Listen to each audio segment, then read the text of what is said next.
Assalamualaikum warahmatullahi wabarakatuh. Alhamdulillah, nahmaduhu subhanahu wa ta'ala hamdan yuwafi ni'amahu wa yukafi'u mazidah. Ya Rabbana lakal hamdu kama yanbaghi li jalali wajhika wa 'azimi sultanik. Subhanaka la nuhsi thana'an 'alaika anta kama atnaita 'ala nafsik. Walakal hamdu wa lakal syukru 'ala dhalik. Allahumma salli wa sallim ala habibina sayyidina Muhammad wa ala alihi wa ashabihi wa tabi'ina lahum bi ihsanin ila yaumiddin. Allahumma ya Rabbana inna ala dzikrik wa syukrik wa husni ibadatik. Warzuqna ya Rabbana at-taubata qabla al-maut wa syahadata 'inda al-maut wal jannata ba'da al-maut. Amma ba'd. Yang kami cintai, kami muliakan para Recording in progress. Allah. Dimanapun Anda berada, para pecinta baginda Nabi Sallallahu Alaihi Wasallam, alhamdulillah kita bisa istiqomah bersama-sama belajar. Yang saat ini kita sudah sampai kepada hikmah yang ke-110. Hikmah yang ke-110. Bunyinya adalah kebahagiaan yang sesungguhnya adalah di dalam hati. Bisa ditampakkan dan disembunyikan. Kesempurnaannya adalah di saat bisa memilih waktu yang tepat untuk menampakkan atau menyembunyikannya. Nikmat Allah banyak yang Allah berikan kepada kita. Dan memang kita diajarkan, dianjurkan untuk bisa mensyukuri nikmat. Diperintahkan untuk mensyukuri nikmat-nikmat tersebut. Yang tidak bisa mensyukuri nikmat, sangat mungkin nikmat akan dicabut oleh Allah seperti yang pernah Allah sebutkan. La in syakartum la azidannakum, kalau kalian mensyukuri nikmat Allah, maka Allah akan menambahkan kepada kalian. Wa la in kafartum inna adzabi lasyadid. Kalau ingkar akan nikmat, maka hukumannya akan sangat pedih. Hukuman dari Allah sangat pedih bagi orang yang tidak bisa mensyukuri nikmat-nikmat tersebut. Nah, mensyukur nikmat bermacam-macam cara. Tapi yang harus kita sadari bahwa nikmat adalah di dalam hati. Bukan apa yang Allah berikan kepada kita yang ada di kiri kanan kita. Kalau tidak disadari oleh hati, tidak akan menjadi sebuah nikmat. Misalnya orang diberi kekayaan oleh Allah, tapi tidak disadari dengan hatinya, itu akan menjadi petaka, bukan menjadi nikmat lagi. Allah memberikan kepadanya tahta, tapi tidak disadari dengan hati kalau itu nikmat, maka dia tidak akan bisa mensyukuri, maka tahta akan menjadi petaka. Maka apapun yang Allah karuniakan kepada seorang hamba, harus disadari oleh hatinya, bahwa itu nikmat dari Allah yang harus disyukuri. Kekayaan akan ditanya oleh Allah. Untuk apa kekayaan? Jabatan yang begitu singkat. Tapi kalau seorang hamba menyadari bahwa Allah memberikan kepadanya harta, Allah memberikan kepadanya tahta, dan dia yakin, tahu kalau itu nikmat dari Allah, maka dia berpikir untuk mensyukuri. Dan mensyukuri nikmat Allah adalah dengan cara menggunakan nikmat tersebut untuk yang Allah ridhai. Maka muncullah orang-orang kaya yang senang berderma, berbuat baik untuk kemaslahatan umat. Muncul orang-orang yang punya jabatan tapi hidupnya hanya untuk Allah karena tahu jabatan di dunia akan berakhir, tapi dia tidak ingin punya jabatan berakhir di akhirat nanti. Dan ini ada orang-orang yang punya kesadaran. Tapi kalau orang terlena, dia punya jabatan hanya singkat, akan tapi ternyata dia tidak menyadari kalau itu adalah nikmat dari Allah. Tapi jabatan ini karena tidak disyukuri, maka digunakan untuk melanggar Allah, bermaksiat, berbuat zalim dan seterusnya, maka ketahuilah jabatan yang seharusnya menjadi sebab dia berjaya di akhirat, menjadi dia sengsara. Nah, nikmat-nikmat itu banyak tadi. Ada kekayaan, ada tahta, ada anak, ada ilmu dan sebagainya. Tapi kuncinya di dalam hati. Jadi gini kaidahnya ya. Nikmat Allah itu harus kita syukuri. Dan untuk kita bisa mensyukuri, kita harus menyadari kalau itu nikmat. Untuk menyadari itu nikmat, kita harus merenung. Maka dasarnya kita merenungi nikmat Allah. Sehingga kita bisa menyadari lalu kita mensyukuri. Dan renungan ini adalah berangkat dari kesadaran hati. Orang merenung, ngapain merenung? Saya merenung ini nikmat Allah. Sehingga pada akhirnya dia menyadari dengan hatinya, oh, melihat dengan hatinya, bukan dengan matanya. Sehingga kami sampaikan kebahagiaan, kenikmatan yang sesungguhnya adalah Di hati. Di hati. Ingat, siapapun yang beri Allah karunia sebanyak apapun, kalau tidak melihat dengan hatinya, dia adalah terlena, terbang. Dia akan terjerumus, hanya melihat dengan matanya. Melihat dengan syahwatnya, dengan hati. Baik. Kemudian cara bersyukur kan. Kita dianjurkan fahadis untuk membicarakan nikmat. Lah ini kita bicara tentang nikmat. Ingat, nikmat Allah yang Allah berikan kepada kita, itu kadang harus ditampakkan. Sebagai tanda syukur kita, kadang harus disembunyikan untuk sebuah kepentingan. Tidak semua nikmat kalau kita tampakkan jadi baik. Mohon maaf, mungkin menjadikan orang lain menjadi tersakiti hatinya. Atau mengundang kedengkian pada orang lain. Nah ini kita harus waspada. Makanya kapan kita menampakkan kenikmatan yang Allah berikan kepada kita. Kadang-kadang kita ini, mohon maaf, semoga Allah mengampuni semua. Dan dan semoga yang orang tuanya sudah tidak ada, diangkat derajatnya, dimuliakan Allah. Jujur kadang di saat kita memeluk anak kita, lalu kita mencium anak kita, kami tidak sadar bahwasanya di situ mungkin ada anak yatim yang melihat. Padahal saya harus punya kewajiban, saya memeluknya. Cuman karena saya tidak berpikir panjang, bahwasanya ada anak yatim yang tidak pernah dipeluk oleh ayahandanya. Ya kan? Berarti kita memeluk sendiri harus tahu waktunya. Menampakkan kemesraan, iya. Tapi kalau tidak menjadikan orang lain menjadi sedih hatinya. Tapi saya harus meluk anak saya, oke. Kalau begitu ya, setelah engkau meluk anakmu sendiri, peluklah anak yatim. Suatu ketika ada baginda Nabi melihat seorang anak menangis. Kenapa kau menangis? Aku melihat itu anak-anak pada bermain tadi diantarkan ayahnya, diberi mainan oleh ayahnya. Terus, aku tidak ada yang nganterin, aku tidak ada yang beri mainan. Kenapa? Ayahku mati di medan laga. Nabi seorang ayah yang hebat berkata, seorang Nabi mengatakan, apakah kau tidak senang jika Fatimah saudarimu dan aku adalah ayahmu?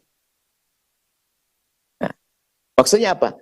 Ada kegembiraan yang dilihat, yang ditampakkan kadang menyakiti orang. Bukan berarti kita tidak boleh menampakkan, akan tapi berpikirlah mungkin ada orang tersakiti di saat kita menampakkan kenikmatan kita. Lalu bagaimana agar mereka tidak tersakiti? Anda naik mobil mewah, ya kan? Mungkin kita memang menyenangkan keluarga, sah. Akan tapi waktu Anda melewati rumah itu, apakah Anda berpikir berapa banyak orang yang lagi nyuapin anaknya, kemudian dia harus menutupi dengan kudungnya, buburnya, karena mobil kita terlalu cepat? Ayo, kita ingin nampakkan nikmat. Tapi kalau jadikan orang menjadi sakit hati, sedih dan sebagainya, juga salah. Nah, maksudnya di sini yang kami sampaikan, ada saat untuk menampakkan, ada saat untuk menyembunyikan. Jadi kalau kita belum bisa menampakkan, lalu ada orang terluka, lalu kita bisa menambal menutupinya, jangan tampakkan itu. Ingat, kalau Anda jika menampakkan nikmat tersebut, lalu menjadikan orang lain menjadi sakit hatinya, sedih hatinya, lalu Anda tidak bisa menutupi, tidak bisa menambalnya, tidak bisa membalutnya, maka jangan tampakkan dulu itu nikmat.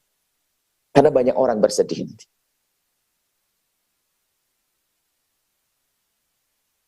Sebuah sekolah saja, sebuah contoh ini, kebetulan tadi bicara sekolahan. Di sebuah sekolahan, kadang kita harus ada cara jajan yang benar. Di pesantren kita larang, supaya tidak jadi kesenjangan. Jadi kalau bisa ada keseragaman dan sebagainya. Coba bayang, ada orang yang tidak pernah punya perasaan. Makan coklat, blab. Temennya ngelihat. Dia ngiler, mau beli nggak bisa. Coba ya. Ini karena nggak hidup rasanya. Mestinya kalau memang coklatnya sedikit, jangan makan depan orang. Tapi mungkin karena dia memang sukanya gitu orang. Nak, makan apel di luar biar kelihatan sama tetangga. Menampakkan nikmat. Jadi sebetulnya bukan kita tidak boleh menampakkan nikmat.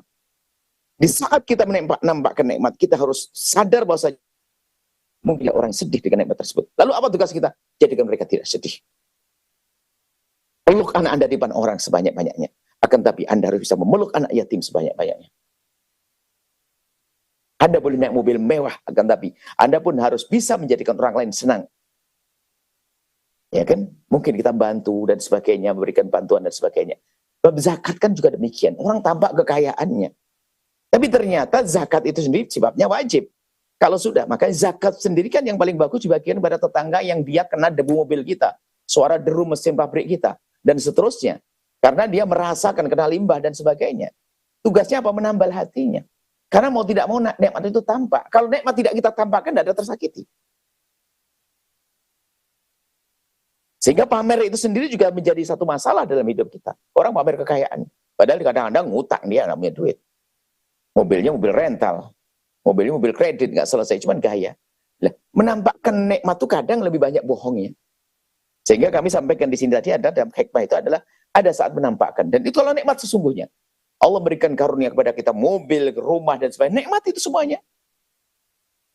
Nikmati rumah yang Allah berikan kepadamu, rumah megah, mobil mewah, dengan melakukan ibadah di dalamnya. Mobil saya gunakan untuk pengajian dan sebagainya. Akan tapi lalu bagaimana di saat ada orang melihat lalu ada kedengkian, ada kebencian. Selalu ada itu. Namanya manusia, nggak ada semuanya.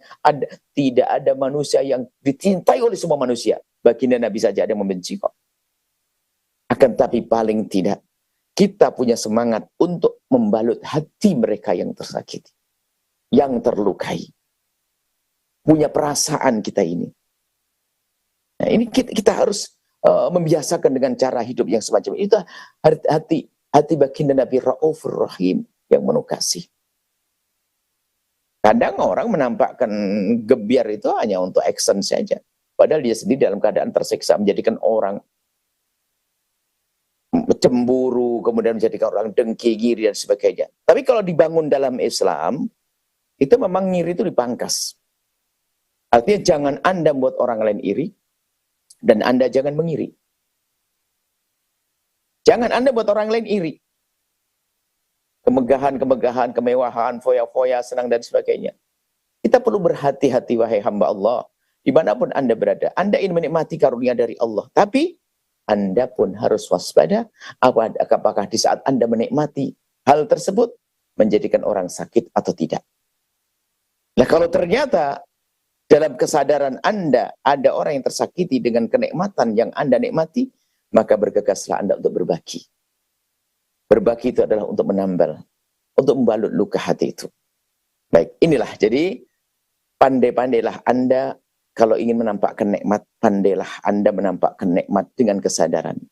Kalau belum pandai, sembunyikan nikmat tersebut. Akan tapi bersyukur tetap. Orang diberi Allah kekayaan. Banyak bersedekah, berbagi, dan seterusnya. Itu mensyukuri. Akan tapi di saat nikmat itu sudah tampak, ingat. Berpikirlah jika di sana ada orang yang sakit hatinya oleh kenikmatan yang kita tampakkan. Nah, kalau orang cara hidupnya begini, mana mungkin ada orang yang kaya pelit, ya? Orang kaya pelit, atau mungkin yang orang punya tahta sewenang-wenang, atau mungkin kita naik mobil seenaknya sendiri gara-gara mobil kita mewah, kita orang kaya. Kita selalu berhati-hati. Berjalan berhati-hati kita. Menyalakan lampu pun berhati-hati. Bahkan kami selalu ingatkan, kalau masuk gang tidak usah pakai klakson. Mereka juga tahu kok mobilmu berjalan. Kenapa harus pakai klakson? Dan pelan-pelan sedikit, takut ada orang fakir yang nggak punya tempat kecuali menyuapin anakmu di hadapan rumahnya sehingga kena debu mobil kita. Dan apa sih salahnya buka cermin supaya tidak, buka cermin itu menambal hatinya loh ya, membuka cermin kaca mobil. Assalamualaikum Bu, mohon maaf. Loh, apa sih salahnya? Anda sudah menampakkan nikmat loh ya, jangan sakiti orang dengan kesombongan kita. Buka kaca cermin, Assalamualaikum Bu, mohon maaf. Punten. Minta maaf, dan sewu. Loh, apa sih susahnya? Dan dipandang manusia lebih istimewa itu akhlak. Anda sudah menampakkan nikmat. Tambal balut hati mereka yang bisa jadi mereka sakit. Dan itu akan menjadi jelek hati mereka gara-gara Anda. Maka jika Anda ingin menampakkan nikmat yang Allah karuniakan, Anda harus betul-betul waspada dan hati-hati. Pastikan bahwasanya di sana tidak ada orang yang tersakiti. Dan di saat Anda menduga ada orang tersakiti, maka bergegaslah Anda membalutnya. Itulah orang-orang cerdas. Baik, inilah yang bisa kami hadirkan pada saat ini. Hikmah yang ke-110, kebahagiaan yang sesungguhnya ada dalam hati. Bukan action basa-basi. Makanya jangan sampai menganggap setiap orang yang kaya itu bahagia. Belum tentu. Ada orang kaya itu susah. Berantem terus dalam keluarganya. Bukan setiap yang punya tahta adalah bahagia. Tapi bahagia di dalam hati yang sadar kalau itu nikmat Allah, lalu dia mensyukurinya. Bisa ditampakkan dan bisa disembunyikan. Dan kesempurnaan nikmat adalah di saat Anda bisa memilih waktu yang tepat untuk menampakkan atau menyembunyikan nikmat tersebut. Hati-hati ya. Kapan Anda harus nampakkan nikmat dan kapan harus hanya menyembunyikan nikmat, itu adalah kesempurnaan nikmat yang Allah berikan kepada Anda. Ini saja. Semoga Allah menjadikan kita hamba yang saling mencintaikan Allah. Dan Allah menjauhkan kita dari menyakiti siapapun, baik dengan sengaja atau tidak. Dan semoga Allah menjadikan kita orang yang senang dalam membantu saudara-saudara kita. Dan semoga kita menjadi sebab kebahagiaan orang lain. Dan semoga Allah menjadikan kita sebab orang lain diridhoi oleh Allah Subhanahu wa taala sehingga kita sama-sama di dunia dalam kebahagiaan dan kelak di surga bersama baginda Nabi Muhammad sallallahu alaihi wasallam. Nuhibbukum fillah. Assalamualaikum warahmatullahi wabarakatuh.